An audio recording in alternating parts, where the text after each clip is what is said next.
શ્રદ્ધાએ નિખંતો તામે અણુપાલિયા વિજાહિત વિશોત્યમ। વાત ચાલી રહી છે આપણી શ્રદ્ધાની, અને શ્રદ્ધાના પાયાની અંદર શાસ્ત્રકાર ભગવાન કહે છે આપણું હૃદય જોડાયેલું છે। આજ સુધી આપણા જીવનની અંદર શ્રદ્ધા જામી કેમ નથી એની એક વાત કરીને પછી આજે બહુ મહત્વપૂર્ણ વિષયની અંદર આપણે આગળ વધશું।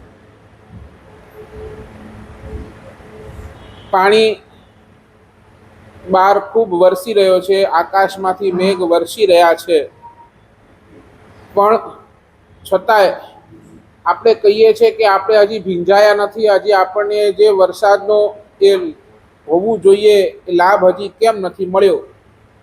તો શાસ્ત્રકાર કહે છે બે ત્રણ કારણો છે। નંબર એક, પહેલા નંબરની અંદર આપણી પાસે વાસણ છે, વાસણ પણ એ વાસણ આપણે ઘરની અંદર જ મૂકી દીધું, ઘરની બહાર લાવ્યા જ નહીં, તો એ વાસણ ભરાય કેમ?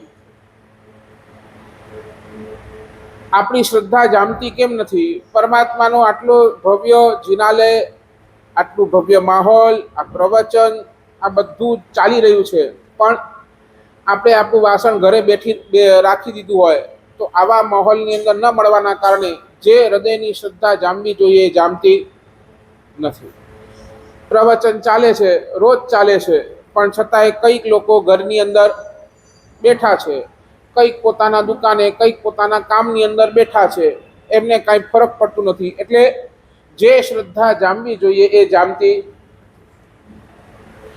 કઈ લોકો એવા છે જે વાસણ બહાર તો લાવે છે, ઘરની બહાર તો લાવે છે, પણ એ વાસણ ઊંધું રાખી દે છે। એટલે વરસાદનું પાણી વરસે તો છે, વાસણ ઉપર પડે પણ છે, પણ વાસણ ઊંધું હોવાના કારણે ક્યારેય પણ ભરાતો નથી। ઘણા લોકો પ્રવચનની અંદર આવે તો છે બરાબર, પણ અહીંયા પોતાના હૃદયનું વાસણ ઊંધું રાખી દીધું છે। હવે હૃદયનું વાસણ ઊંધું છે, અહીંયાથી ગમે તેટલી પ્રવચન શ્રેણી કરું, ગમે તેટલી વાત કરું, પણ બહાર જઈને શું બોલશે કે ઠીક है मारा साहब तक करो है, साधु बनी हुआ है उन्हीं के करो है, संसार जो व्यवहार उन्हीं के कितने खबर पे कि घर हले तो असा के पूछो, असा के खबर है, बराबर ने? मारा साहब चेला दो पाके तो पांचो काम करे અને એ રીતે એમનો હૃદય કોરોનો કોરો રહી જાય, ખાલીનો ખાલી રહી જાય, શ્રદ્ધાથી ભરાતું। ઘણા એવા છે વાસણ પણ છે, ઘરની બહાર પણ લાવે છે, સીધું પણ રાખે છે, પણ એ વાસણની અંદર કાણું છે। પાણી ફૂલ વરસે છે, એ વાસણ ભરાઈ પણ જાય છે, પણ એ કાણા હોવાના કારણે, છિદ્ર હોવાના કારણે જે પાણી જે હિસાબે ભરાય એ જ હિસાબે વળી પાછું બહાર પણ નીકળી જતો હોય છે।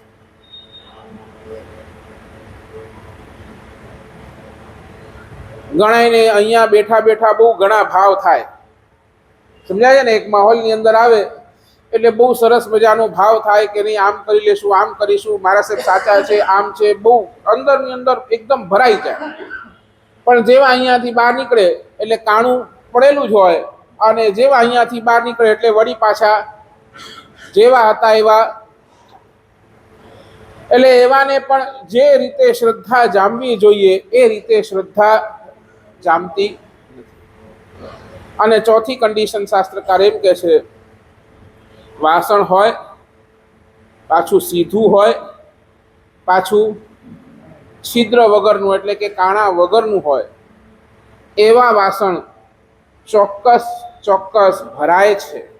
અને એ ભરાઈ અને એના હૃદયની અંદર શ્રદ્ધા એવી જામી જાય છે કે ચાતુર્માસ પૂરું થતાં થતાં એના જીવનની અંદર પરિવર્તન પણ દેખાઈ જાય છે।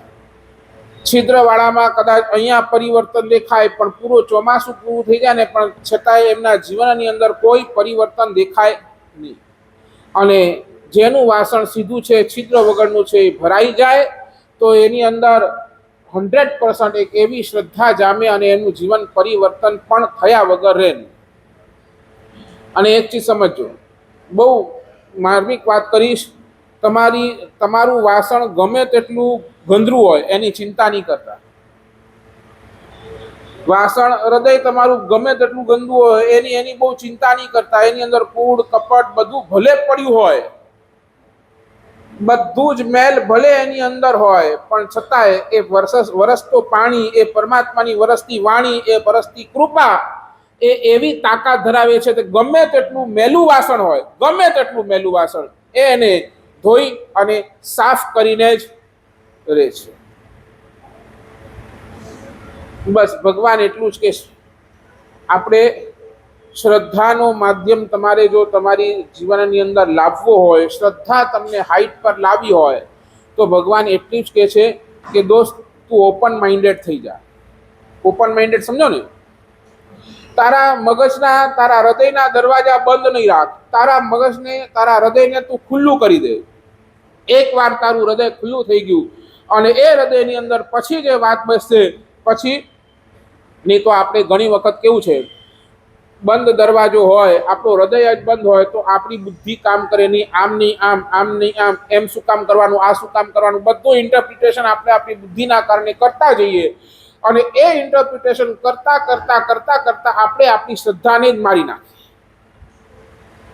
એટલે વારંવાર શાસ્ત્રકાર કહે છે, શ્રદ્ધાનો વિષય જ્યારે પણ આવે ત્યારે એક કામ કરો, એક તમારા માઇન્ડને ઓપન માઇન્ડેડ રાખો. ઓપન માઇન્ડેડ જે દિવસે તમે ઓપન માઇન્ડેડ થઈ ગયા, 100% શાસ્ત્રકાર કહે છે કે તમે શ્રદ્ધાવાન થયા વગર રહેશો નહીં.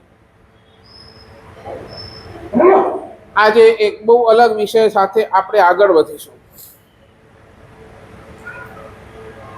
મારી પાસે શ્રદ્ધા છે કે નહીં એ મને કેવી રીતે ખબર પડે? હું એ શ્રદ્ધાનો માલિક છું કે નહીં એ કેવી રીતે ખબર પડે?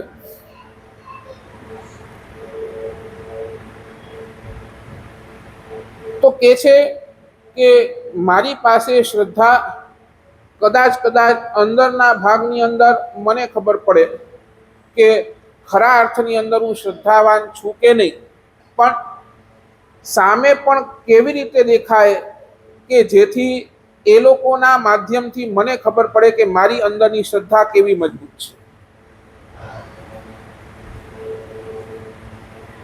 ગાડી છે ને, ગાડી દોડે છે તો એ કોના કારણે દોડે છે? બરાબર ને? પેટ્રોલ છે એટલે દોડે છે. પેટ્રોલ દેખાય ભાઈ? પેટ્રોલ દેખાય? ગાડીની અંદર રહેલો પેટ્રોલ દેખાય? કેવી રીતે યુઝ થાય છે, શું છે, કેવી રીતે થાય છે, કાંઈ દેખાય નહીં. પેટ્રોલ દેખાતો નથી, પણ ગાડી ચાલે છે એટલે એ વાત તો પાકી છે કે અંદર પેટ્રોલ છે. બરાબર? કોઈ પણ ઝાડ જોઈ લો, ઝાડ અહીંયાથી તમને દેખાય છે કે ગ્રીન છે, હર્યો ભર્યો છે, તો એ ઝાડ ગ્રીન કયા કારણે છે?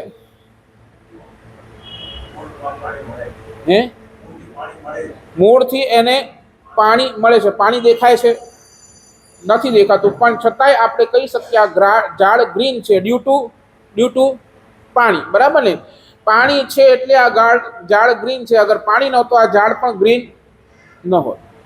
ગાડી ચાલે છે કારણ કે એની અંદર પેટ્રોલ છે. પેટ્રોલ ન હોત તો ગાડી પણ ન ચાલે.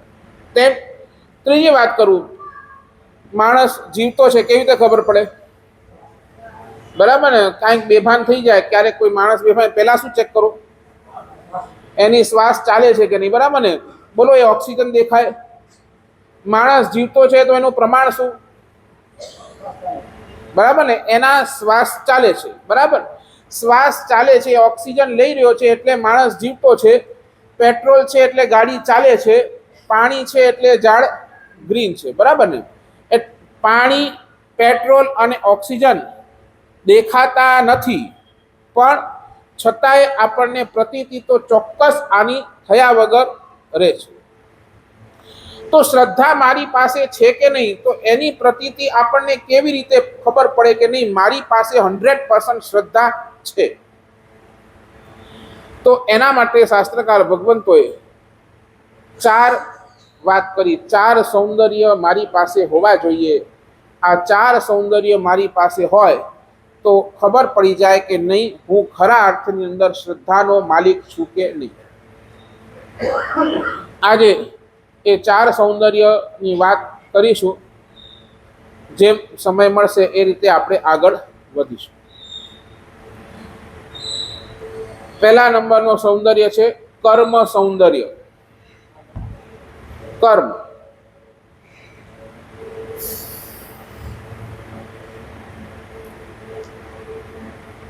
કર્મ એટલે સમજી લો તમારા આચાર.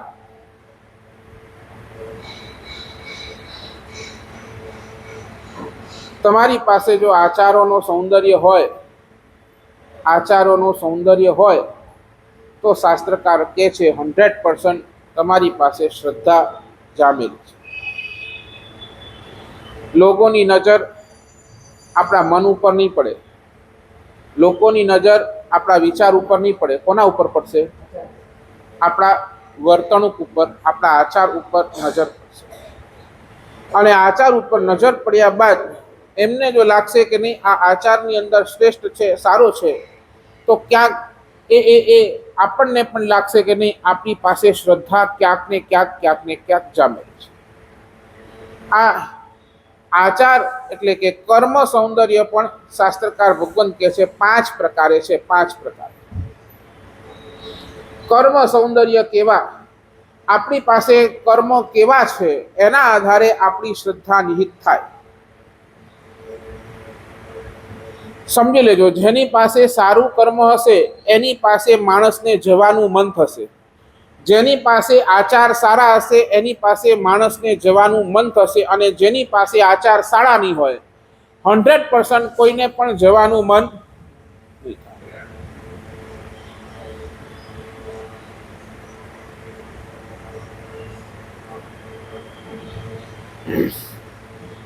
નંબર 1, પહેલા નંબરનો કર્મ સૌંદર્ય છે. આપણે 4 કર્મ એવા છે જે ભગવાન કહે છે છોડી દો. એક 5મા નંબરનો કર્મ એ એવું છે જે ખરા અર્થની અંદર કર્મ સૌંદર્યની અંદર જોડાય. 4 કર્મ કેવા? તો પહેલા નંબરનો કર્મ છે કુત્સિત કર્મ. કુત્સિત કર્મ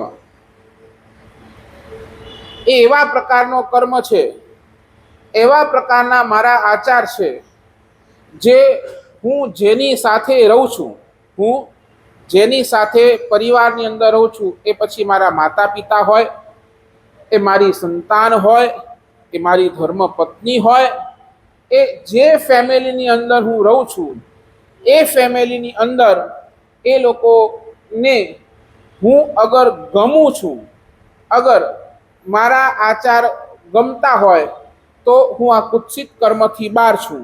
અગર મારા આચાર ઘરની અંદર રહ્યા બાદ પણ મારા આચાર ન ગમતા હોય તો મારા આચાર કેવા? તો કુત્સિત કર્મ.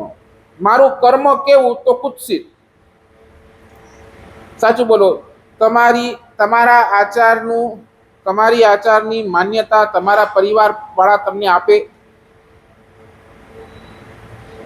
તમારા ઘરની અંદર જે તમે જેની સાથે રહો છો એ તમારા માતા પિતા હોય કે તમારા પત્ની હોય કે તમારા દીકરા હોય કે નહીં, આચાર તો મારા પપ્પાનો, આચાર તો મારા દીકરાનો ટોપ. સાચું બોલો. એની માન્યતા મળે ને, એ સાઈન કરી આપે ને, શું ના? અરે અહીંયા ધર્મની વાત કરતો જ નથી હું, પરમાત્માની વાત નથી, ધર્મની વાત નથી, બધું જ સાઈડ. આ પાયાની વાત છે. જે આચારની માન્યતા મને મારા ઘરમાં પણ નથી મળતી તો પછી બહારવાળા મને જે આચાર મારા ઘરની અંદર પણ મારો કોઈ કર્મ મારા ઘરની અંદર પણ કોઈ પસંદ નથી કરતો તો પરમાત્મા એને કેમ પસંદ કરશે?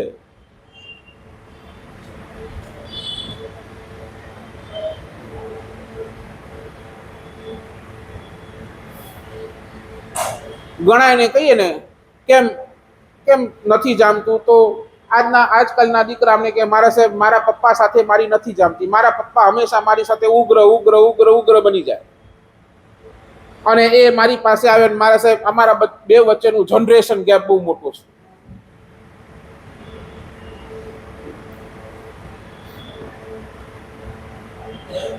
Generation gap.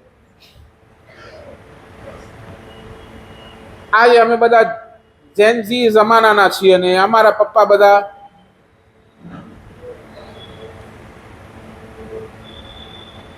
અમને જે રીતે ફાવે એ લોકોને એ રીતે ફાવતું નથી. અને ત્યારે કહેવાનું મન થાય એ જનરેશન ગેપ છે એટલે તું જીવતો છે. અગર એ જનરેશન ગેપ ન હોત ને તો જીવતો એ ન હોત. નહીં સમજ્યા? આ જનરેશન ગેપ છે ને એટલે જ આપણી હયાતી છે. નહીં તો એ જનરેશન ગેપ નહીં હોય ત્યારે એ માએ અબોર્શન કરાવી દીધું હોત, આપણો જન્મ એ ન થયો. ચાલો એ જનરેશન ગેપની જવા દો. આમ સાચું બોલે, તમારા ધર્મપત્ની અને તમારું બને ને તમારા બેવના આચાર, એમાં તો કોઈ જનરેશન ગેપ નથી ને.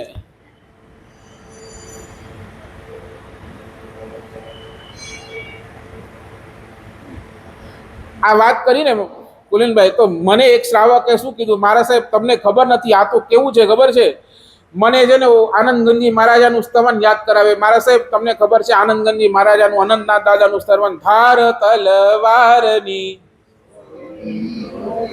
સોયલી દોયલી 14 ઝીનતણી.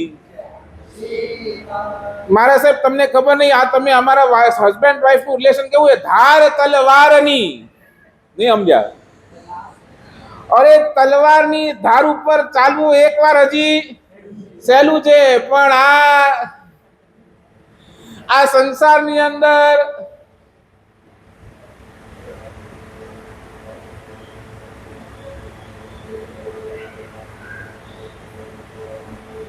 સમજી લેજો, આ છે પરિવર્તન અને પડકાર. આ બેવને લેવાની જેની તૈયારી છે ને એ આ જગતની અંદર ટકી શકે, બાકી નહીં. કુત્સિત કર્મ. નંબર 1, કુત્સિત કર્મ. એ આચાર, ઘરની અંદર રહેલા આચાર, આપણા જ પાસે રહેનારાને આપણા આચાર પહેલા ખબર પડે. નહીં, મારા પપ્પા તો ક્યારેય પણ ઘરની અંદર ગાળ નથી જ બોલતા, ભલે ગમે તે બહાર કરતા હોય. નહીં, ઘરની અંદર તો બિલકુલ ગાળ નથી બોલતા. મારા પપ્પા તો મારા હસબન્ડ તો નહીં, ઘરની અંદર ક્યારેય કોઈ સાથે મારપીટ નથી કરતા, બહાર ગમે એ હોય. નહીં, આટલી તો ગેરંટી મારી પણ છે કે નહીં, આ તો નહીં જ હોય. આટલું પણ બોલનારા આપણને ન મળે આપણા ઘરમાંથી. નંબર 1, વિચારજો. મારે તો શું છે, વિષયને પૂરું કરવું છે એટલે હું આગળ વધું છું. બાકી આપણી પાસે આ આચાર, આ કર્મ, કુત્સિત કર્મ છે કે નહીં, આપણે આપણી જાતને ઓબ્ઝર્વ કરવાનું છે અને આપણી જાતને આપણે માર્ક્સ આપવાના છે. નંબર 1 કુત્સિત કર્મ. નંબર 2 કુટિલ કર્મ. કુટિલ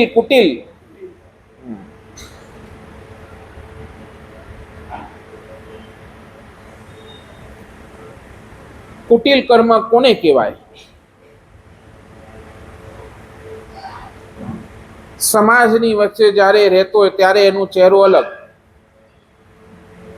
સમાજની વચ્ચે જ્યારે રહેતો હોય અને ત્યારે એનો ચહેરો અલગ, અને જેવું એને મોકો મળે, જેવું કોઈ પ્રલોભન મળે, જેવી કોઈ લાલચ મળે, એનો ચહેરો આખો અલગ. નહીં સમજ્યા? સમાજની અંદર અલગ, અને જેવી લાલચ મળે, જેવો કોઈ એવો પ્રસંગ મળે, કોઈ એવો પ્રલોભન મળે, એ તરત કેવું થઈ જાય? હે? આજના રાજકારણી.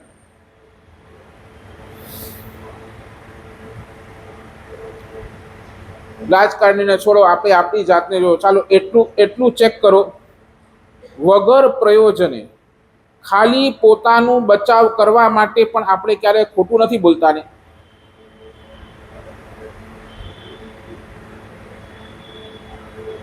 સમજ્યા નહીં સમજ્યા? વગર પ્રયોજને આપણી જાતનું બચાવ કરવા માટે, આપણી જાતનું બચાવ કરવા માટે આપણે ક્યારે ખોટું નથી બોલતા ને?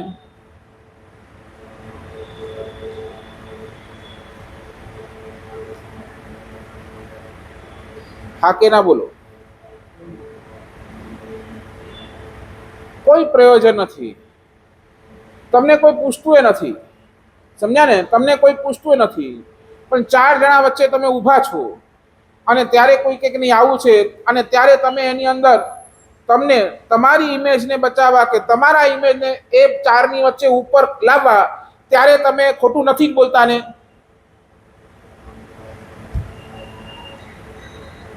ના ના, પાપડ હેળો કહેવાય, આવું તો નહીં ને?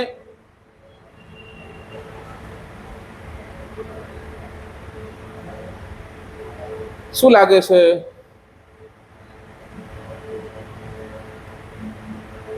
લાકડી છે ને, લાકડીને તમે પાણીમાં નાખો, પાણીની અંદર નાખો અને તમે ઉપરથી જોશો ને, લાકડી તમને શું દેખાશે? આ લાકડી છે. લાકડીને તમે પાણીની અંદર નાખી, લાકડી સીધી છે, પણ જેમ પાણીમાં નાખશો ને તમને સીધી નહીં દેખાય.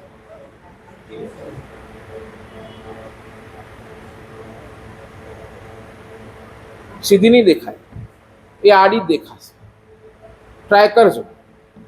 ગ્લાસ પાણી લેજો, એની અંદર લાકડી નાખજો, એટલે તમે જોશો ને તો આમ લાકડી સીધી જ છે, પણ પાણીના કારણે કોઈ પણ સીધી વાત મનના માધ્યમે જોશે ને એ આડી જ દેખાશે.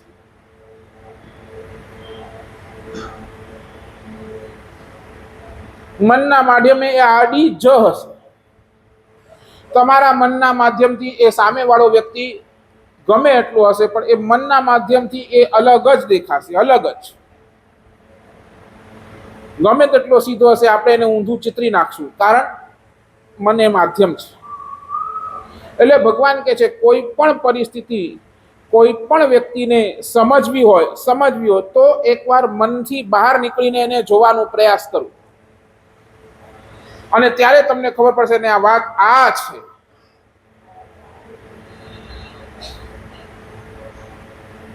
ચાલો આટલું નક્કી કરો. ચાલો, જે તમારા ઉપકારી છે એની સામે આવી ડબલ માઇન્ડ નહીં કરવું. હું જેવો છું એવો દેખાડીશ. સમજ્યા નહીં સમજ્યા? આપણા ઉપકારી સામે આપણે સારા બનવા જઈએ, હું આવો છું, પણ હકીકતમાં અંદર આપણે કેવા હોઈએ ને એ આપણને જ.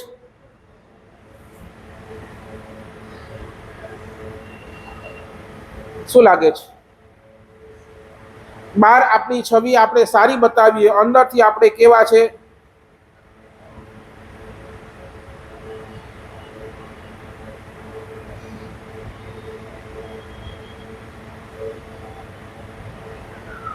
સાચું બોલો ને? ડોક્ટર પાસે જાઓ અને ડોક્ટર પાસે રોગ છુપાવો તો શું થશે?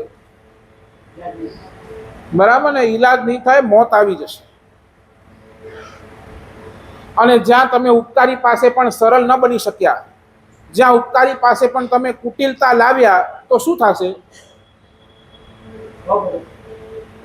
પતી ગયું.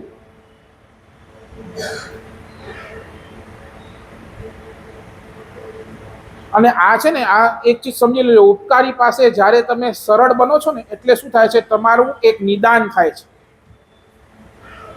હું એવો છું.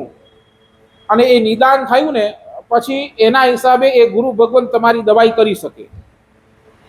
ડોક્ટરને તમારો રોગ ખબર જ ન હોય, અને એની અંદર નિદાન પણ ખોટું થયું હોય, તમને હોય કમળો ને તમને આપે દવા તાવની, શું થાય? દવા કામ આવશે અને એની અંદર તમારી તબિયત હજી વધારે ને વધારે ખરાબ જ થશે ને, ખરાબ જ થશે. એટલે આ જે બધું કહું છું ને, આ આચાર જેટલી પણ વાત, આ ઇન્વેસ્ટિગેશન છે, સમજી લેજો. અને આ ઇન્વેસ્ટિગેશન કર્યા બાદ તમારું નિદાન જ ખોટું નીકળ્યું, તમે પોતે સરળ જ નથી શક્યા, તમે અંદરથી કુટિલ જ રહ્યા, તો પછી અહીંયાથી દવા ગમે તેટલી થશે, તમને કોઈ અસર થવાની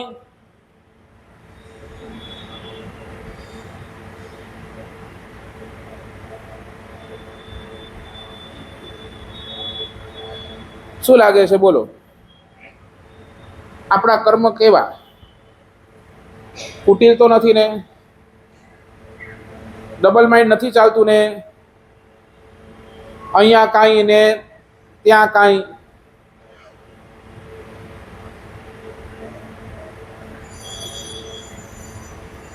શું? નહીં નહીં, આટલું બોલો તો ખરા, હા કે ના? માર્ક્સ તો આપો કાંઈ. નંબર 1 કુટિલ કર્મ, કુત્સિત કર્મ.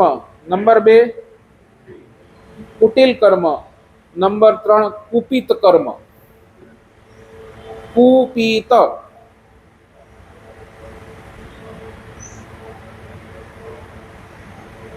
કુપિત કર્મની અંદર સૌથી મોટો રોલ કોઈ જો હોય તો એ ક્રોધનો છે. ક્રોધથી કરેલો દરેકે દરેક કાર્ય તમારા બેલેન્સ ઓફ માઇન્ડને બગાડી નાખે છે, અને શાસ્ત્રકાર એને કુપિત કર્મ કહેવાય.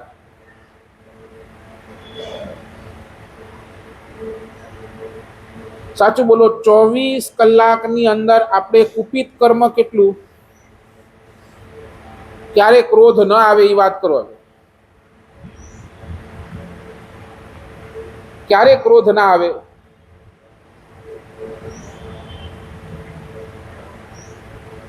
ચાલો એટલું કહી શકો, ક્રોધની સાથે હું કોઈ કામ નથી કરતો, આટલું બોલો જયેશભાઈ. ક્રોધની સાથે કોઈ કામ નથી કરતો. ઓછો નહીં, ક્રોધની સાથે હું કોઈ કામ નથી કરતો.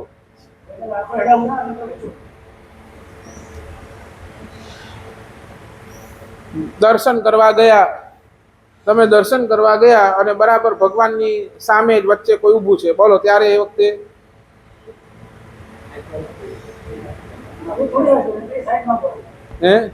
ના આવે ક્રોધ? ના આવે. તમે બેસણું કરવા બેઠા છો, દૂધ પાક તમને નથી પીરસાયું, બાજુવાળાને પીરસાયું, બોલો ક્રોધ ના આવે?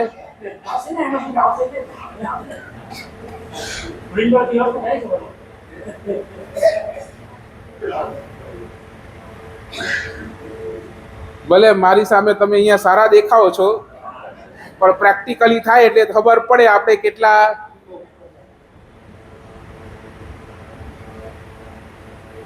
આ કુટિલ કર્મ.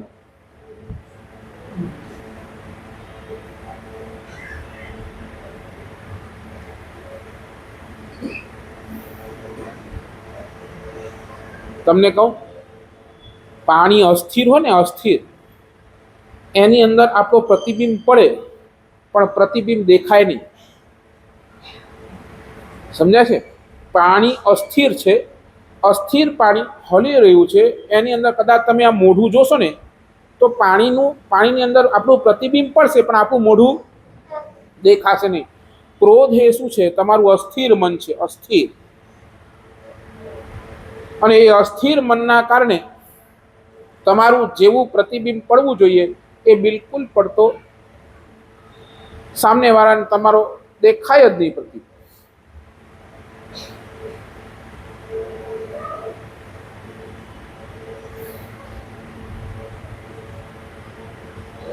શું લાગે છે? બોલો, કુપિત કર્મ. ક્રોધ સાથે આપણો કાર્ય કેટલો? ક્રોધ રાખીને આપણે કેટલું કામ કરીએ છીએ? બોલો.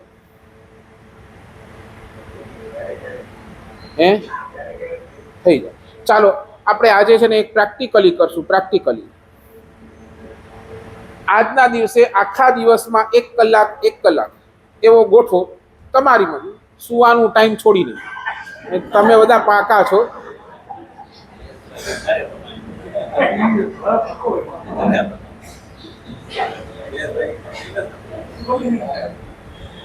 સમજ્યા? સુવાનું ટાઈમ છોડીને 1 કલાક એવો પકડો કે જેની અંદર હું 100% ક્રોધ નહીં કરું.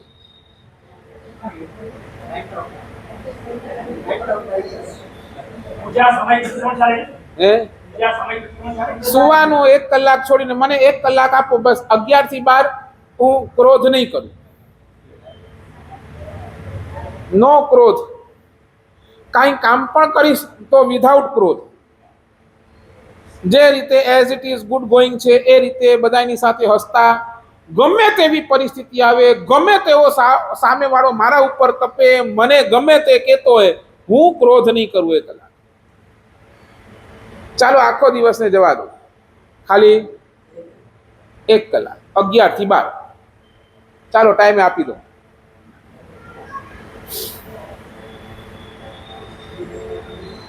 ચાલશે?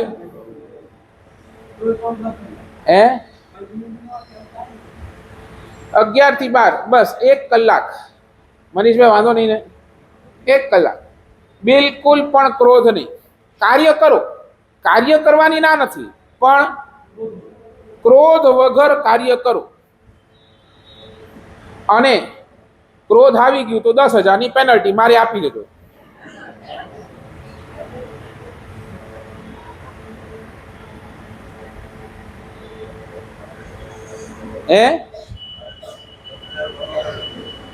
એ તમે જાણો.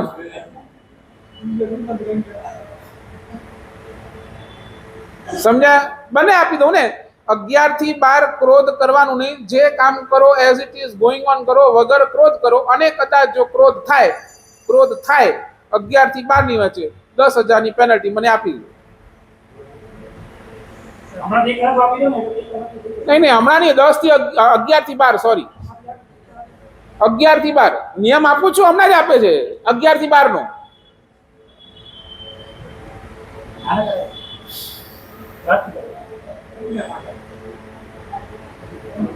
શું છે આ પ્રયોગ? આજના દિવસે આપી દઉં. 11 થી 12 ક્રોધ કરવાનો નહીં. બોલો હાથ જોડો. ચાલો, એનમે તાણે કોઈ વાંધો નહીં ને? બાયું की वादो नहीं ना मुझी मावड़ी हूँ. ચાલો પચકાની આસ કરાવો.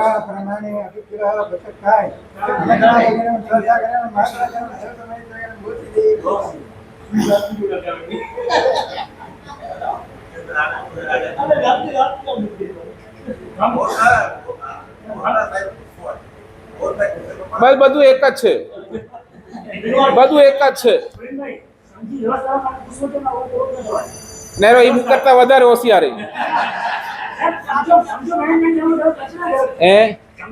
ના. એ પણ છૂટ નહીં. નહીં, એ પણ છૂટ નહીં. ભલે 12 વાગે પછી કરો જે કરવું હતું.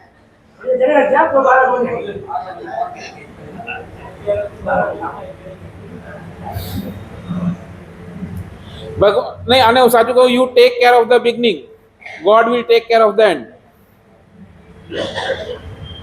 તમે ખાલી બિગનિંગ તો કરો, શરૂઆત તો કરો. 1 કલાક આપણે 11 થી 12 ની માય ક્રોધ નથી જ કરવો. નવકાડે થઈ ગયો ને, બહુ સરસ કર્યું.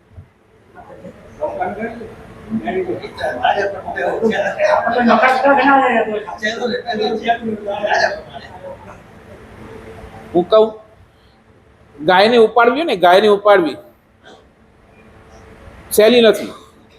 ગાયને ઉપાડવી સહેલી છે, પણ એ ગાય જ્યારે બછડો હોય ને, એ બછડો એનું હાઈટ નાની, એનું વજન ઓછો, ત્યારથી તમે ઉપાડો ને, એ ગાયને ઉપાડો, રોજ ઉપાડો, એ બછડાને રોજ ઉપાડો, ધીરે ધીરે મોટી થાય.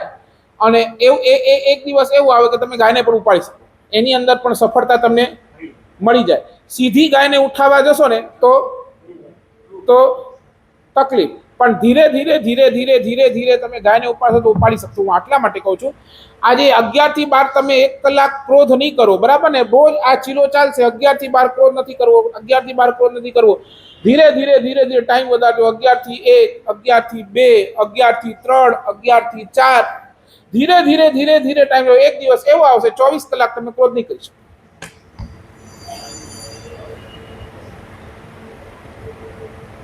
સમજાય છે મારી વાત? આપણે એટલે જ કહું છું, ધીરે ધીરે. આ કુપિત કર્મ નહીં, મારે ક્રોધ નથી જ કરવો.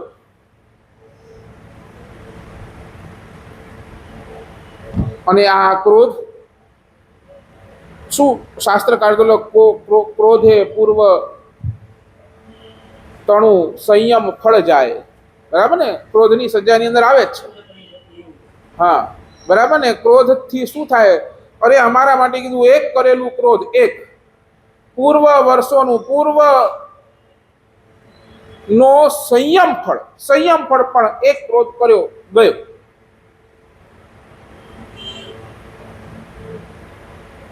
અને હું સમજુ છું આ કશાયો છે, કશાય આપણને છોડવાના નથી જ છોડવાના. આપણે એટલા એ કર્મ બાંધ્યા છે, કશાયોનો ઉદય થવાનો જ. પણ એ આ જ ભવ છે જ્યાં તમે આ કશાયોને તમારા હાથની અંદર રાખી શકશો. આ જ એક સમજણનો ભવ છે જ્યાં તમે તમારા ક્રોધને તમારા કંટ્રોલની અંદર ધારો તો રાખી શકશો. અને સંસ્કાર તમે પાડશો એ ટોપ સંસ્કાર કરશે, બાકી નહીં તો બહુ મુશ્કેલ છે. એટલે 1 કલાક, બરાબર? કોઈ વાંધો નહીં ને? હા, પછી કાલે રિન્યુ કરાવી દેજો પાછું 11 થી 12. અને એમ જયેશભાઈ તમે ક્યાં ક્રોધ કરો છો? તમારે તો હવે આમ સહેલું છે બધું. નહીં, મેં કલાક આપ્યું છે જે એ 11 થી 12. હવે એની અંદર તમને સામાયિક લઈ લો તો લઈ લેજો, મારી ના નથી. બરાબર? નંબર 1 કુત્સિત કર્મ, નંબર 2 કુટિલ, નંબર 3 કુપિત, નંબર 4 કુંઠિત કર્મ. કુંઠિત કર્મ, કુંઠિત કર્મ એટલે અપૂર્ણ.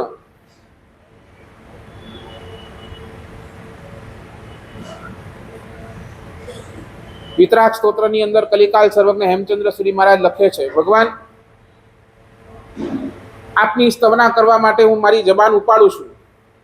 આપના ગીત ગાવા માટે હું મારી જેમ જબાન ખોલું છું ને, થોડુંક બોલું છું, પણ પછી મારી આ જબાન છે ને કુંઠિત થઈ જાય છે.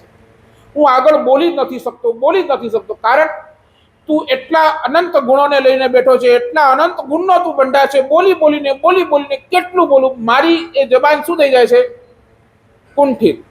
શરૂઆત કરી શકું છું પણ એન્ડ સુધી હું પહોંચી જ નથી શકતો. એટલે ગઈકાલે પણ મેં વાત કરેલી આ જ વાતને અહીંયા પાછું કરું છું. કુંઠિત કર્મ કયા? કે સાધના શરૂ તો કરી દઈએ છે પણ સાધનાની પૂર્ણાહુતિ સાથે આપણી પાસે પેશન્સ નથી. એ બધા જ કુંઠિત કર્મ.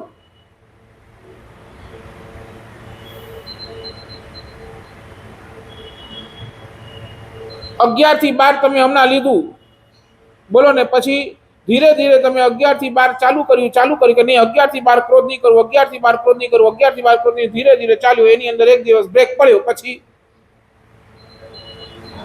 અને પછી તમે છોડી દીધું.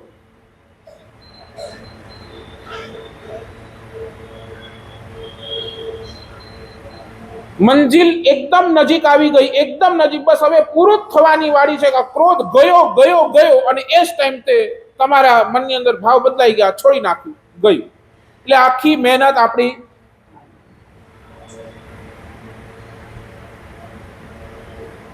થાય કેવું ખબર છે? ક્યારે મંજિલ આવશે. એ ઇમ્પેશન્સની અંદર જેટલું કર્યું હતું ને એ બધું જ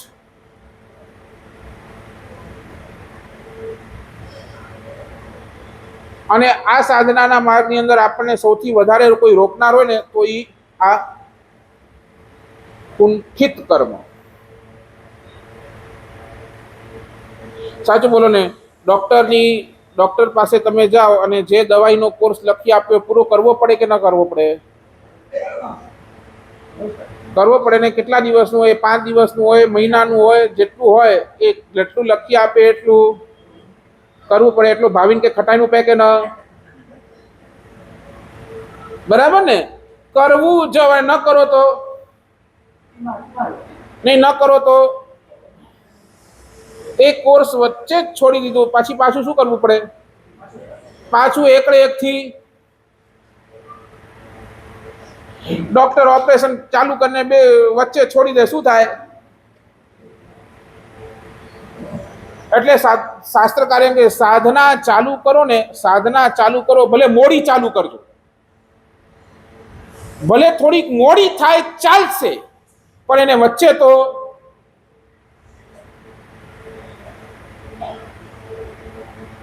માણસે એક પ્રોપર્ટી લીધી અને એને કીધું કે આ સોનાની ખદાન છે, આની અંદર તમે ઉતરશો તમને 100% સોનું મળશે. અને એને ખદાન લઈ લીધી, આખા પેપર્સ ને આખું બધું તૈયાર કરી દીધું અને એ મશીન લાવ્યો ₹1,00,000 અને ખોદવાનું ચાલુ કર્યું. એક લગભગ 2-3 મહિના સુધી ખોદતો ગયો, લગભગ 4,000 ફીટ સુધી એ નીચે ગયો, 4,000 ફીટ સુધી. અને 4,000 ફીટ સુધી પણ નીચે ગયો ને એને સોનું મળ્યું નહીં. એ અધીરો થઈ ગયો. કેટલું હવે વાટ જોયું, મારા એટલા પૈસા રોકાઈ ગયા, આટલું બધું અને એની અંદર આટલું બધું ખોદું હતું, છતાંય હજી અને બેચેન થઈ ગયો. એને લાગ્યું કે આની અંદર મારા નસીબ નથી, આની અંદર સોનું છે જ નહીં, મારા ભાગ્ય જ ખરાબ છે. મેં જમીન તો લીધી, સોનું નીકળે એના માટે, ગોલ્ડ માઇન્સ હશે એટલા માટે, પણ અહીંયાથી હવે કાંઈ નીકળે એવું નથી, મારું ભાગ્ય ખરાબ છે. એટલે એને પેપરની અંદર એડ આપી. પેપરની અંદર એ જગ્યા વેચવા માટેની એડ આપી. એડ જોઈ એનો એક ખાસ મિત્ર એને મળવા માટે આવ્યો. દોસ્તા શું કરી રહ્યો છે, કેમ? થોડીક પેશન્સ રાખ, થોડુંક હજી આગળ વધ, કદાચ નીકળી આવશે, કદાચ નહીં. યાર હવે આપણી પાસે પેશન્સ નથી, હવે આપણે નહીં આગળ વધી શકીએ, નહીં. અને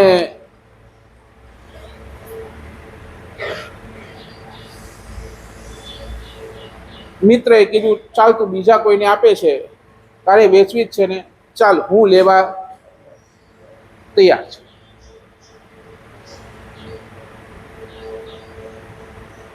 અને એને જે પણ સહી સિક્કા આ તે બધું કર્યું, મશીન પણ લઈ લીધી, જે તમે કહો આ આટલા પૈસા આ તે બધું લઈ લીધું. સહી સિક્કા થઈ ગયા, જમીન હવે આના દોસ્તારના નામની થઈ ગઈ. અને બીજા દિવસે પેપર વર્ક થઈ ગયો ને બીજા દિવસે આ ભાઈ એ જ ખદાન, એ જ જમીન ઉપર આવ્યો, એ જ મજૂરો સાથે આવ્યો. મજૂરે કીધું ક્યાં તમે આની અંદર પડ્યા, આ જમીન કાંઈ લાવશે જ નહીં, કાંઈ સોનું થશે નહીં, ભલે ગમે થાય, આપણે હજી આગળ ખોદીશું. અને આગળ ખોદ્યું, બસ 2 જ ફીટ હજી આગળ ગયા અને સોનું નીકળ્યું. કેટલું? ખાલી 2 જ ફીટ ખોદ્યું છે અને સોનું નીકળ્યું.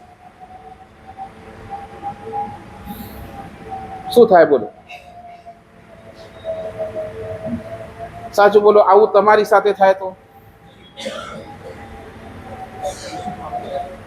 કુલીનભાઈ, આવું આપણી સાથે થાય તો? મનની અંદર થાય શું એ બોલો? એટેક આવી જાય, પૂરો થઈ જાય.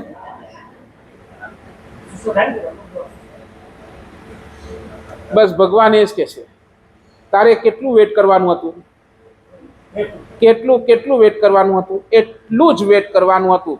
એટલું તું વેટ કરી લીધું હોત ને તો તને આ 100% મળી ગયા હોત, 100%.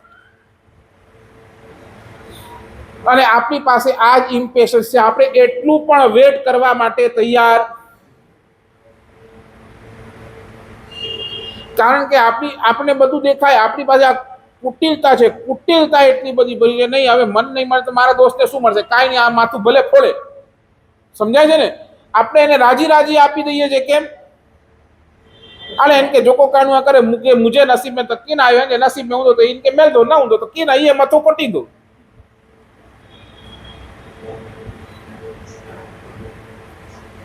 આ સાચું કહું, આ કુટિલતા છે ને આપણું નેચર બની ગયું છે, નેચર. એટલા બધા આપણે અલગ થઈ ગયા છે.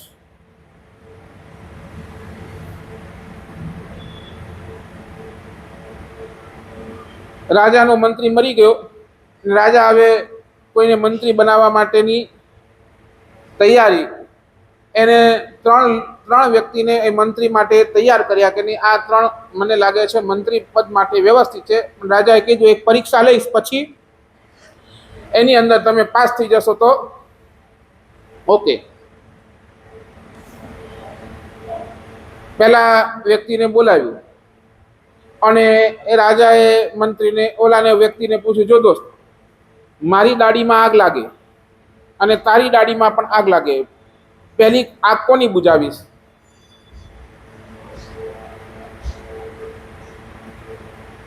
બોલો, સમજો એ વ્યક્તિ તમે છો, જવાબ શું આપશો? બરાબર ને? પહેલા કદાચ તમે પોતાની દાઢી, રાજાએ કીધું તું સ્વાર્થી છે, તારું કામ નથી, જા, ગેટ આઉટ. બીજાને બોલાય, બીજાને પણ એ જ પ્રશ્ન કર્યો, એ જ પ્રશ્ન કે મારી દાઢીમાં આગ લાગે ને તારી દાઢીમાં આગ લાગે, પહેલી કોની બુજાવીશ?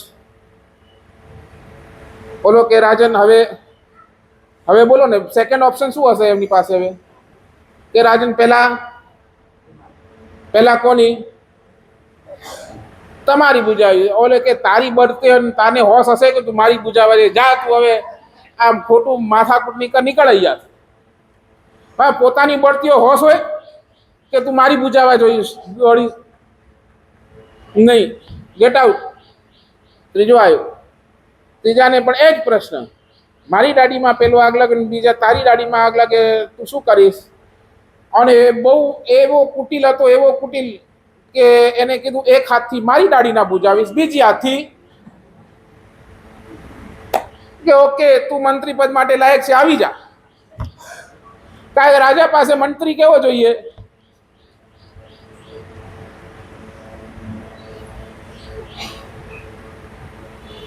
નંબર 1 કુત્સિત, નંબર 2 કુટિલ, નંબર 3 કુપિત અને નંબર 5 આ ભગવાન કે છે આ 4 કર્મને નિર્જક કરો અને 5મા નંબરના કર્મને તમે તમારા જીવનની અંદર લઈ આવો. 5મો નંબર છે કુશલ કર્મ. કુશલ કર્મ જે તમને પરમાત્મા સુધી લઈ જાય, એ કુશલ કર્મ. કુશલ કર્મ કોને કહેવાય? જ્યાં તમારું મન, વચન અને કાયા એકરૂપ હોય. એકરૂપ મનથી જે વિચારો છો એ જ તમારા વચનની અંદર ને એ જ તમારા વર્તનની અંદર. ક્યાંય ડબલ માઇન્ડ નહીં, ક્યાંય ડબલ ફેસ નહીં. આપણી હાલત કેવી? મન કાંઈ અલગ વિચારે, આપણે બોલીએ કાંઈ અલગ, અને કાયા તો કાંઈ કરતી હોય અલગ. ત્રણેય જ્યારે સ્પિરિચ્યુઅલ જગતની અંદર, અધ્યાત્મ ક્ષેત્રની અંદર ત્રણેય જ્યારે એક થાય, એક, ત્યારે જ સમજી લેજો કે આપણા કર્મ બધા કુશલ છે, આપણા આચાર ટોપ છે.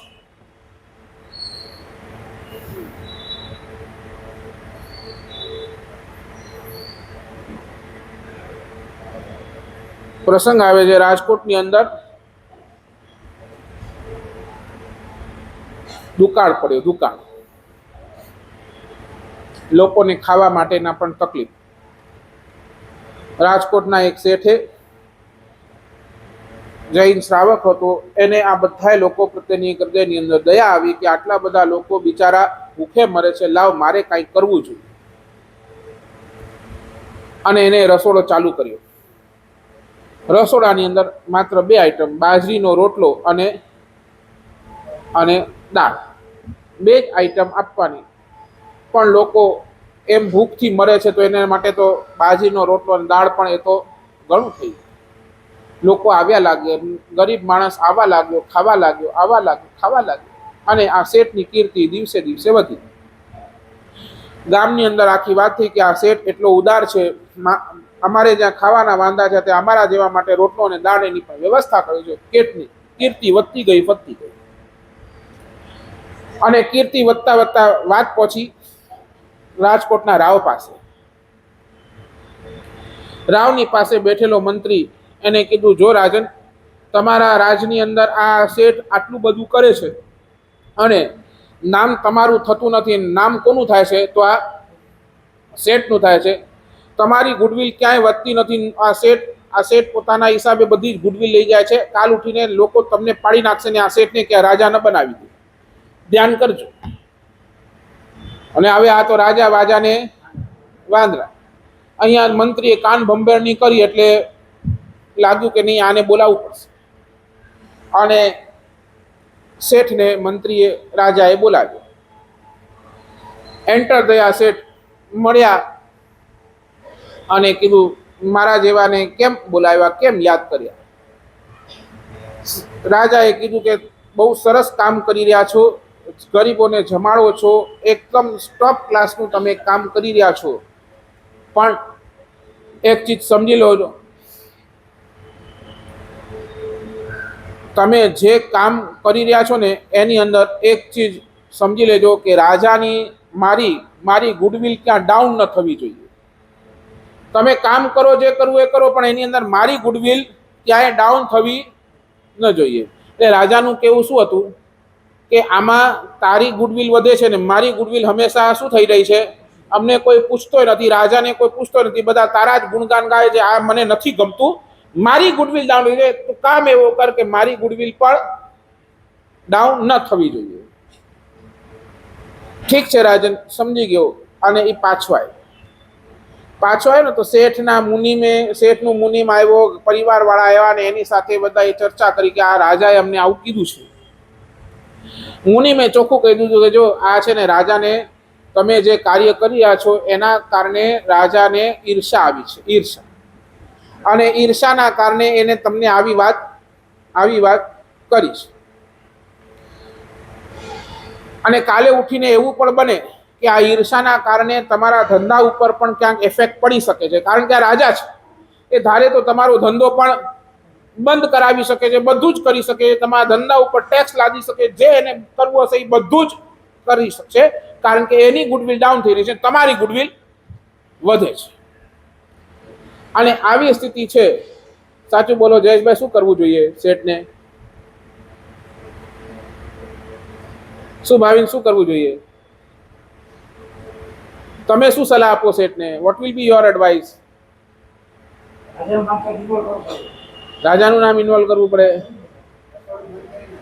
રસોડું બંધ કરી નાખે. કુલીનભાઈ તમે હો તો શું કરો?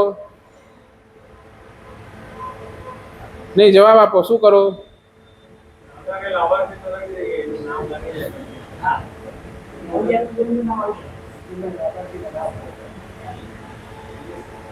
રાજાને લાભાર્થી બનાવો, તકતી લગાડી દો. અરે પણ લોકોને તો ખબર જ છે આ સેટ કરે છે, રાજાનું ભલે નામ છે, શું કામ? રાજાની કીર્તિ વધવાની કે શેઠની જ વધવાની? બોલો, ક્યાં વધવા? એ બધાને ખબર છે આ રાજાનું ખાલી નામ છે, રાજાના ડરથી આ નામ લગાડ્યું છે, કરે તો શેઠ જ છે.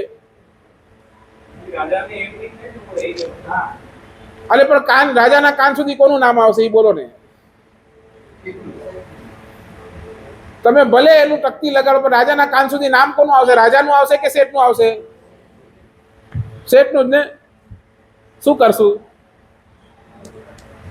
ભાવિન, શું કરશું? બંધ કરી દેશું? ત્યાં બેઠેલા એના શેઠના મુનિમે કીધું, પરિવારવાળાએ એક જ કીધું કે આપણે આ બંધ કરી દઈએ, આપણી આ માથાકૂટ નથી જોતી. કોણ આ માથાકૂટ પાડ્યા? રાજા સાથે કોણ વેર બાંધે? બધાએ સલાહ શેઠને આપી. શેઠે પોતાના જે રસોઈયો હતા ને, રસોઈયો એને બોલાવ્યો અને રસોઈયાને બોલાવીને શેઠે એટલું કીધું, જો આજ સુધી આપણે રોટલો અને મગની દાળ ચાલુ રાખી હતી, આવતીકાલથી હવે રોટલો ને મગની દાળ બંધ. આવતીકાલથી મગની દાળનો શીરો અને ચણાનું શાક એ ચાલુ કરવાનું. આવતીકાલથી હવે શું ચાલુ કરવાનું? મગની દાળનો શીરો અને ચણાનું શાક.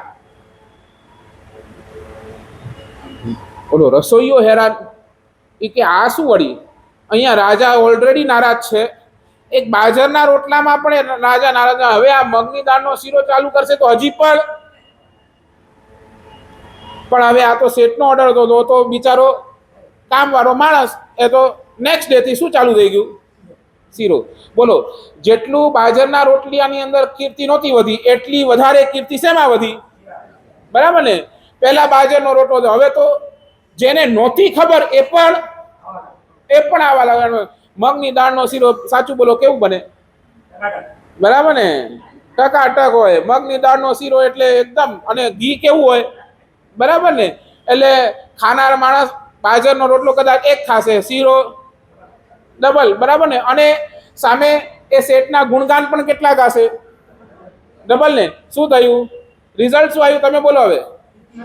બરાબર ને? કીર્તિ બે ડબલ ડબલ ડબલ ડબલ વધતી ગઈ. અને આના પોતાના ગામની અંદર બાજુના ગામના પણ બધાને ખબર પડી, બાજુના લોકો પણ આવવા લાગ્યા. અને વળી પાછા મંત્રીએ કીધું, જોયું આ શેઠ કેવો નફટ છે? પેલા ખાલી બાજરનો રોટલો ને હવે તો મૂંગી દાળ જો શીરો, બાપા કે બોરો તો અચીવ્યો, બોરો પૈસે જો ગમટ અચીવ્યો. અને કાન બંબેની ચાલુ. અને વળી પાછા શેઠને રાજ દરબારની અંદર બોલાવવામાં આવ્યા. રાજ દરબારની અંદર બોલાવ્યો અને સીધું, હવે તો રાજાની આંખ લાલ, જબાન પણ આમ જરા ગરમ થઈ ગઈ. અને રાજા એ કીધું, આ શું કર્યું? શું માંડ્યું? શું છે તે? તને કીધું તું કે આ નહીં કર, બંધ કર, તોય છતાંય તું હજી ડબલ કરી રહ્યો છે. શેઠે બહુ શાંતિથી, બહુ ભાવથી હાથ જોડીને કીધું, રાજન, મેં આપની જ આજ્ઞાનું પાલન કર્યું છે. What is your? મેં તો તને કીધું તું મારી ગુડવિલ ડાઉન નહીં કરતો, તું તો મારી ગુડવિલ હજી ઉતારી. ક્યાં સાહેબ? આપની ગુડવિલ મેં ક્યાં ઉતારી? મારી ગુડવિલ એટલી હતી કે હું બાજરાનો રોટલો અને મગની દાળ આપી શકતો હતો. તમારી ગુડવિલ બહાર ન ખરાબ થાય એના માટે મેં બાજરના રોટલાને શેનાથી રિપ્લેસ કરી નાખ્યા? મગની દાળના શીરાથી મેં રિપ્લેસ કરી નાખ્યા. તમારી ગુડવિલ તો હજી ઉલટાની. હું એવા રાજ્યની અંદર રહું છું જ્યાં આવા દુકાળની અંદર પણ બાજરનો રોટલો નહીં, પણ શું ખવડાવવામાં આવે છે?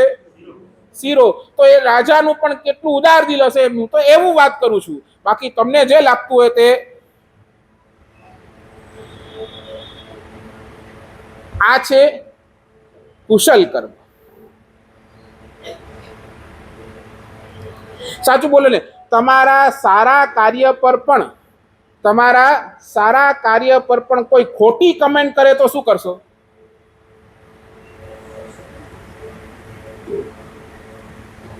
સારું કાર્ય વધારશો કે સારું કાર્ય ત્યાં જ છોડી દેશો?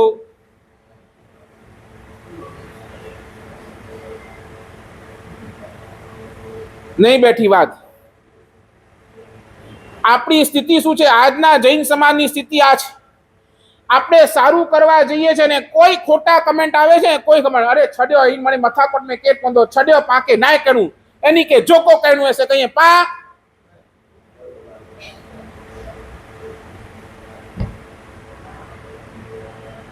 અને હું કહું 100% આ આવશે જ. આપણે જ્યારે પણ સારું કાર્ય કરવા જશું, કમેન્ટ્સ આવશે જ.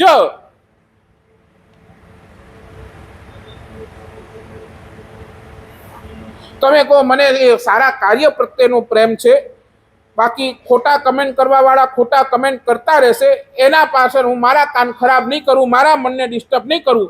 મને જે સારું કાર્ય કરે છે હું કરતો રહીશ.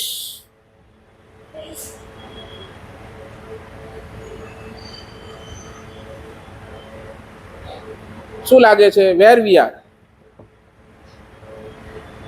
કર્મ સૌંદર્ય. આપણી પાસે છે આવું કુશલ કર્મ?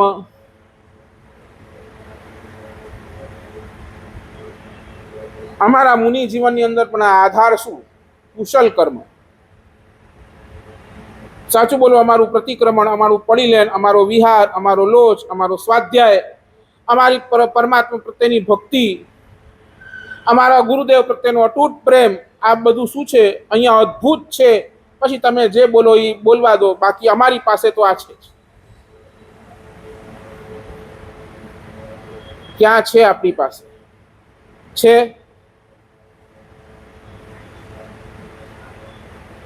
કુશલ કર્મ. નંબર 1 કર્મ સૌંદર્ય. આજે પહેલું 4 સૌંદર્યની વાત, એની અંદર આજે પહેલું સૌંદર્ય કયું? કર્મ સૌંદર્ય. એના પણ 5 બોલી શકશો નામ? નંબર 1 કુત્સિત કર્મ. નંબર 2 કુપિત કુટિલ કર્મ નંબર 3, કુપિત કર્મ નંબર 4, કુંઠિત કર્મ અને નંબર 5 કુશલ કર્મ. બસ આ કર્મ સૌંદર્ય, આ કુશલ કર્મના આપણે માલિક બનીએ, આ કર્મ સૌંદર્ય આપણી પાસે પણ આવે અને આ કર્મ સૌંદર્ય થકી આપણી શ્રદ્ધા હજી મજબૂત થાય એવા ભાવ સાથે આવતીકાલે બીજા સૌંદર્ય ઉપર આપણે ચર્ચા કરીશું. જેના આજ્ઞા વિરુદ્ધ બોલાયું હોય હાર્દિક મિચ્છામિ દુક્કડમ મા મંગલકારી. આજના આ રવિ